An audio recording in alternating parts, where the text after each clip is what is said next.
Thank you for joining me. I'm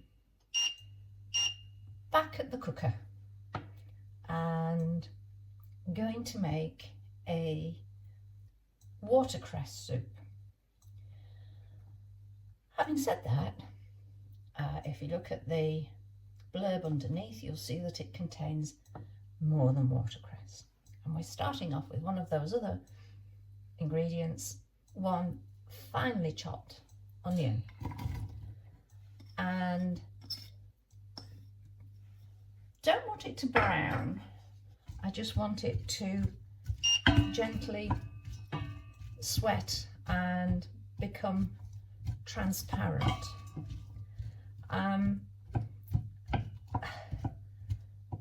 The soup, I like watercress. I like it as a salad veg. It's not to everybody's taste because it is quite a strong flavour, but it is very rich in iron. And I know personally that I need to top up my iron levels. My body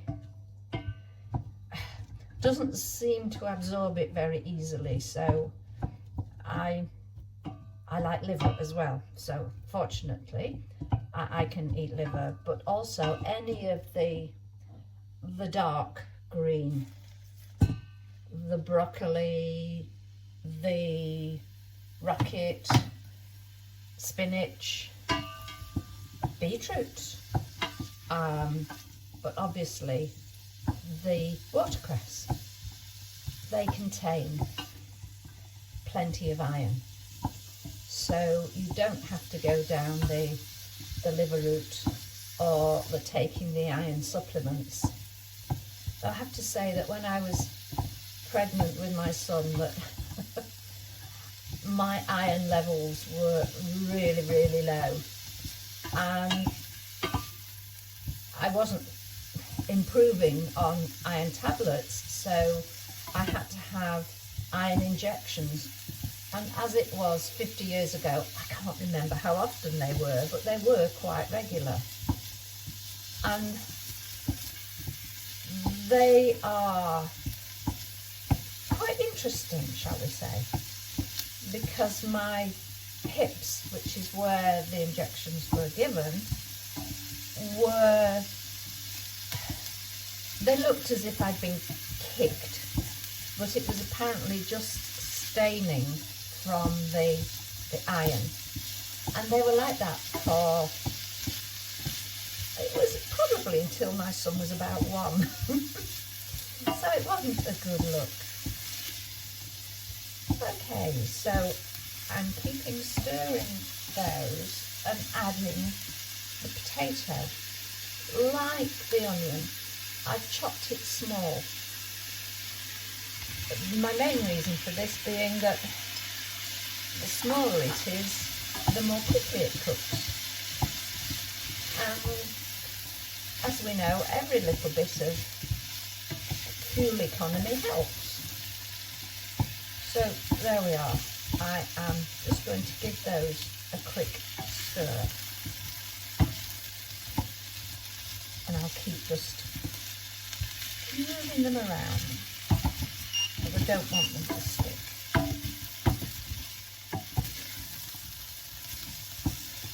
There we go. Now the original recipe for this was made using full fat milk and full fat double cream. Yeah, I should imagine that would make it beautifully creamy, but unfortunately that's not a good thing for me personally and for a lot of us. I'm actually pre-diabetic, so apart from having to control sugars, I'm also having to control carbohydrates and fats. And as my cholesterol's usually high anyway, that's a good thing. But instead of the full fat milk, I substitute 500 millilitres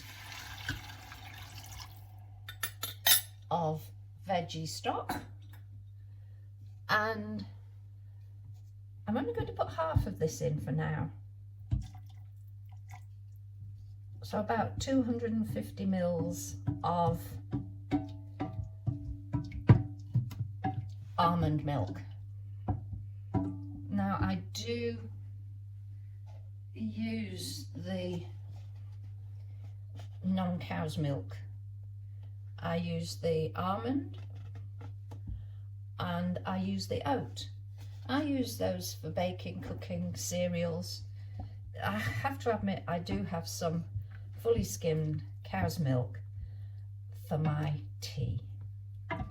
And if I have a drink of hot milk, then I will halve between the cows and either the almond or the oat. So that I am adding, if my pepper mill decides to work. I dropped it this morning and I've broken a chunk off it. Silly me. And some of my low salt. And I'll adjust that to taste afterwards. So at this point, I'm going to say, I will come back in a few minutes when they have softened to continue the process. So thank you, and I will see you soon. Okay, 10 minutes later now, and the onion and potato are nice and soft, not falling yet, but getting there. And a couple of minutes ago, I threw in a healthily heaped teaspoon of the lazy garlic. Had I used fresh garlic, I would have chopped that and put it in with the onion. And now for the watercress. This actually is a mix of watercress, spinach and a bit of rocket as well. Normally I buy the watercress in little bundles, but I couldn't find any. So I bought 2 of the bags of strong mixed leaves and just pop those in.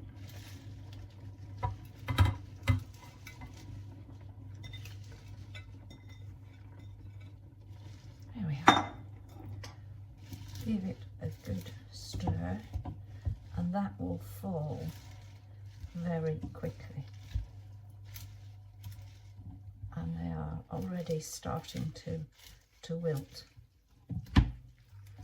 So it's at this point that I can see that, yeah, I need the rest of that milk to go in. Okay. So there we are. Fond memories of my mum and watercress. I used to live right down in South Wales, a tiny hamlet, and my parents were visiting for Christmas, and down the lane past the potato fields there was a little stream, and the little stream had wild watercress in it. And on Christmas Day I realised I'd forgotten to pick some for a salad if anybody was hungry later in the day to go with the cold turkey. So my husband volunteered to whiz down the lane on his motorbike, and amazingly my mum said, "Oh, I'll come with you." Now my mum was one of the most nervous people I have ever known, and the sight of seeing her hop onto the back of this motorbike and she had a dress on. She hadn't got trousers on, so the dress was sort of hiked up very, very inelegantly.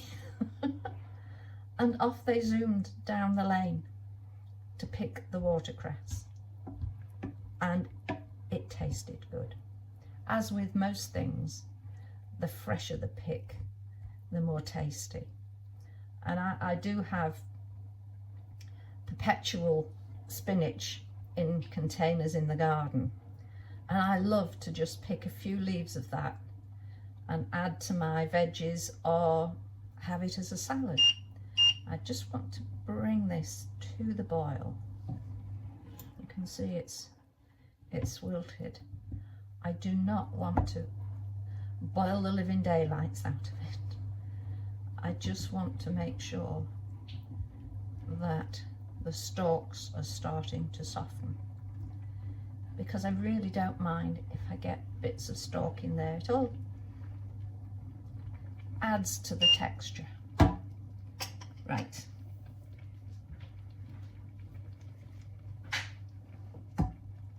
Let's give it a whiz with my good old, absolutely ancient food mixer.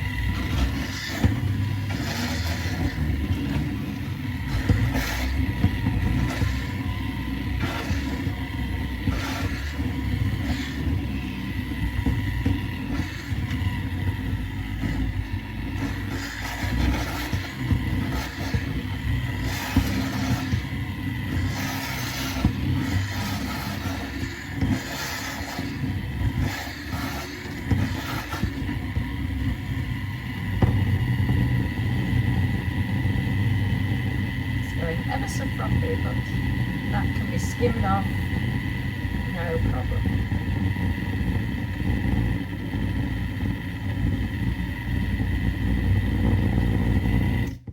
Right, I am going to leave it for a couple of minutes more cooking, because as you can see, I'll switch that off to release this.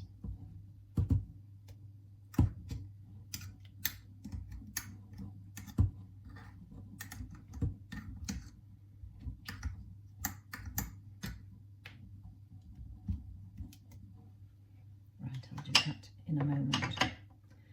I'm just going to have a little taste.